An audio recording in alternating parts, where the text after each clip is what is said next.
should take it slow.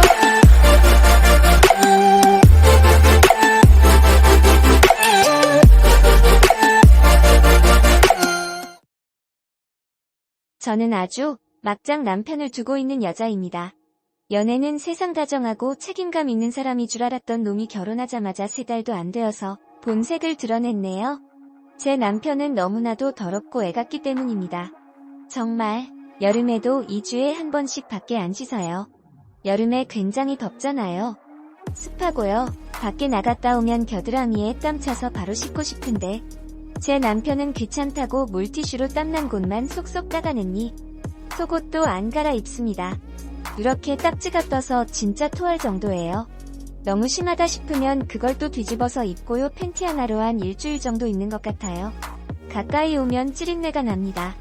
냄새난다고 절로 좀 꺼지라고 하면 페프리즈랑 향수를 냄새나는 곳에 엄청 뿌려대서 향으로 냄새를 덮네요. 정말로 보이는 곳만 닦네요. 발톱에는 새까만 때가 그득그득 박혀있고 손톱에 떼끼면 그걸 잘라낼 생각은 안하고 이쑤시개로 파냅니다. 밥 먹을 때도 정말 환장해요. 허버버거리면서 입안에 있는 내용물을 전부 보여주면서 먹고요.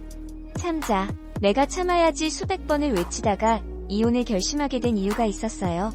제가 간장게장을 좋아해서 집 근처 반찬집에서 일주일에 한 번씩 게장을 사 먹습니다.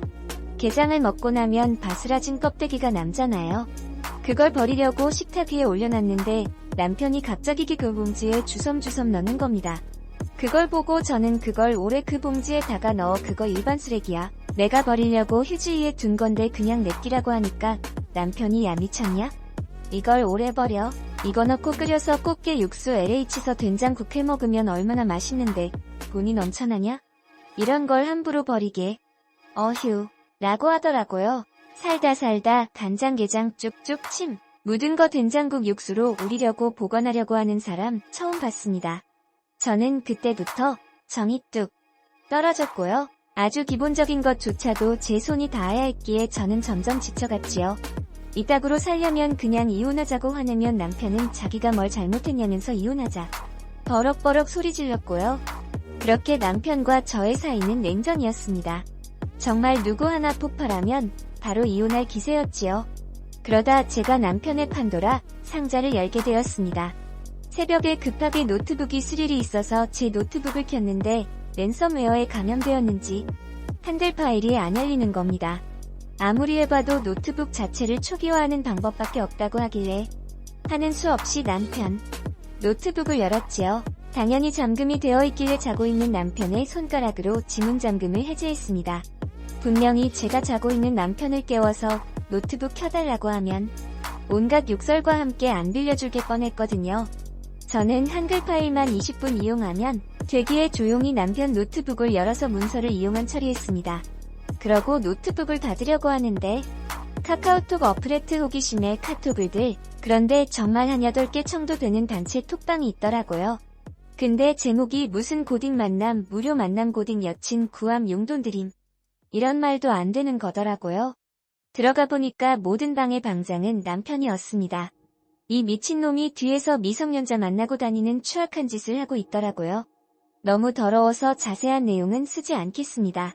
실제로 개인톡방을 보니 이미 남편을 만나고 있는 여자들도 있었습니다. 면 오빠 하면서 아주 잘 따르고 화기애애하게 대화를 나눴더라고요. 프사를 확인해보니 딱 봐도 20대 초반, 10대 후반으로 보이는 학생들이었고요. 인터넷으로 만난 만남이니 당연히 건전하지 않는 만남이고 한두 명도 아니고 한 6명 정도 되는 개인 톡방이 있었으니까 최소 6명은 만났고 단체 톡방까지 생각하면 정말 상상도 하기 싫더라고요.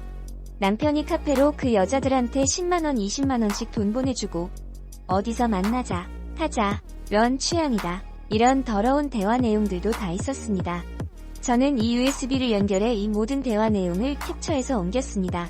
진짜 토 나오더라고. 아무것도 모르는 애들한테 미혼이고 돈 많고 착한 아저씨인 척하면서 지 욕구를 채우는 모습이 정말 제가 세상에서 제일 싫어하는 사람들이 하는 짓입니다. 근데 그런 짓을 내 남편이 하다니 충격의 도가니 그 자체였습니다. 연애 때는 세상 다정한 척 젠틀하고 사람 좋은 척하며 9개월을 깜빡 저를 속였네요. 너무 화가 났습니다. 그냥 화가 나는 정도가 아니라 인생 자체가 부정될 정도로 아주 크게 충격을 받았습니다. 그냥 정말 도저히 가만히 있을 수가 없었어요. 저도 모르게 자고 있는 남편에게 소리를 질렀습니다. 이게 하는 짓이야. 지금 대체하고 다니는 거야? 더 여자애들이랑 인터넷으로 이상한 만남 같은 거 하냐? 라고 하면서 베개로 남편을 퍽퍽 때렸지요. 남편은 화들짝 놀라면서 일어나 던 소리야. 당신 내 핸드폰 뒤졌어? 아이 18 하면서 저를 팍 밀치더라고요. 그러고서는 열려있는 자기 노트북을 보더니 뚜껑이 열린 건지 발로 저를 확 차버리더라고요.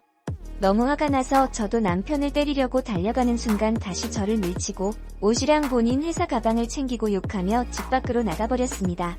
그때가 한 새벽 6시 정도였으니까요.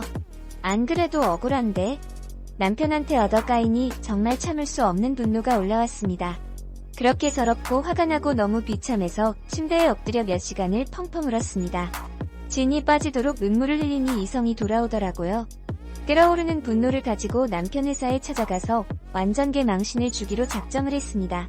우선 세탁기에서 똥과 그 더러운 것들이 묻은 남편 빤스를 챙겼고요. 그렇게 하얀 여자 좋다고 노래를 부르는 남편 놈이 위에 밀가루를 챙겼습니다. 된장남 같은 놈을 위해서 오래되어서 안 먹고 있던 된장도 그놈 얼굴에 박아주기 위해서 주섬주섬 챙겼고, 남편이 나는 더러운 카카오톡 대화들과 실체들을 한 장의 A4 용지에 정리해서 총 38장을 뽑아갔습니다. 신혼 초기에 남편 회사의 1층까지는 몇 번 가본 적이 있었기에 수월하게 갔습니다. 회사에 도착하니 10시 40분이더라고요. 중견기업이라 그냥 엘리베이터 타고 바로 올라가면 되는 시스템이었어요. 남편이 있는 부서로 떨리는 마음을 감추고 올라갔습니다. 몇 개의 문들이 있었고 남편이 근무하는 부서가 있는 불투명한 문을 열었지요. 저 회사 사람으로 안 건지 아무도 안 쳐다보더라고요. 오른쪽 맨 끝 산세베리아 옆에 남편 뒤통수가 보였습니다. 진짜 오한마로 갈기고 싶은 마음을 꾹 참고 남편의 자리가 있는 곳을 가면서 제가 복사한 A4 용지를 사람들에게 나누어 주었지요. 금세 사람들은 웅성웅성대고 누구세요? 하면서 저를 붙잡으려는 사람도 생겼습니다. 그제서야 남편은 뒤를 돌아보았고 저를 보게 되었습니다. 화들짝 놀라는 남편의 얼굴에 앞으로 메고 있던 가방에서 팬티를 꺼내 던졌습니다. 야이 개놈 자식아. 네가 그러고도 사람이냐? 아무것도 모르는 여자애를 인터넷으로 살살 꼬셔서 네 욕구 푸는 게 그게 사람이냐고? 사람도 아니야. 넌 짐승이야. 곧 이혼 소장 갈 거니까 이제부터 네 팬티 네가 빨아. 2주 동안 안 씻어서 누렇게 딱 찢은 팬티 네가 빨라고. 팬티로 누룽지 구워 먹냐? 누렇게 될 때까지 안 빨고 귀하냐 이 찌린 내나는 누룽지 새끼야. 라고 욕을 퍼부었습니다. 남편이 화들짝 놀라 저를 제지하려고 왔고, 그때 저는 얼굴에 밀가루를 팍 하고 던져버렸지요. 정말 죄송하지만 옆에 있던 분들에게 밀가루 튀기고 난리도 아니었습니다. 남편은 미친듯이 창피했는지 저의 입을 막고 질질 저를 끌어냈고, 저는 그 와중에 가방에서 된장을 꺼내 남편 바지 엉덩이 쪽에 부악하고 묻혔네요. 남편이 화가 나서 저를 때리려고 하자 뒤에 있는 여자분들이랑 남성 두 분이 남편을 제지하고 저는 어떤 젊은 20대 사원이 끌고 갔습니다. 아 하면서 남편의 절규하는 목소리가 들렸고요. 저는 남아있던 10장 남짓한 A4 유인물들은 사무실에 모두 던져버리고 그 젊은 사원의 손을 뿌리치고 회사를 나왔습니다. 곧장 택시를 타고 집으로 갔고요. 집에서 제 물건들만 바리바리 싸서 저는 친정으로 갔습니다. 그리고 이 모든 사실을 친정에 말씀드리고 온몸에 힘이 빠진 채로 기절해버렸네요. 그 후에 남편에게 수십 통의 전화가 오고 심지어 집으로 찾아와 깽판을 치고 난리가 났네요. 다행히 남편이 집에 찾아왔을 때 아빠랑 오빠가 있어서 남편을 제지하고 경찰 부르고 완전 장난 아니었습니다. 시어머니도 저한테 전화해서 욕 퍼붓고 저주하고 난리였는데 옆에서 듣고 있던 엄마가 참다 못해 사돈댁으로 직접 찾아가 내 딸한테 사과하라고 하며 시어머니한테 똑같이 욕하고 장난 아니었습니다. 상대적으로 말랑말랑한 성격인 저와는 반대로 저희 집 가족들은 정말 기가고 한번 화나면 장난 아닌 성격이거든요. 시어머니가 저희 엄마한테 사과는 균형되려 욕을 하자 엄마가 시어머 머리를 주먹으로 내리치고 시어머니는 아악하며 소리 지르고 난리도 아니었다고 합니다. 그리고 저는 변호사 친구의 도움을 받아 이혼 소송을 진행했습니다. 아직 소송은 안 끝났고 지금도 계속 전쟁 중이네요. 다행히 가족들도 시댁에 기죽지 않고 당당히 맞서며 제가 당한 것만큼 똑같이 복수해서 마음은 편하네요. 정신 못 차린 남편 놈은 계속 연락 오고 난리치는데 격투기 선수를 했던 오빠가 따로 불러 경고를 하니 그 이후로 연락도 안 오네요. 참, 정말 다이나믹했습니다. 한동안 그 회사 일대에서 밀가루녀? 된장녀? 넌 이런 말들로 제 이야기가 퍼져나갔다고 하네요. 여튼 여기까지가 제 사연이고요.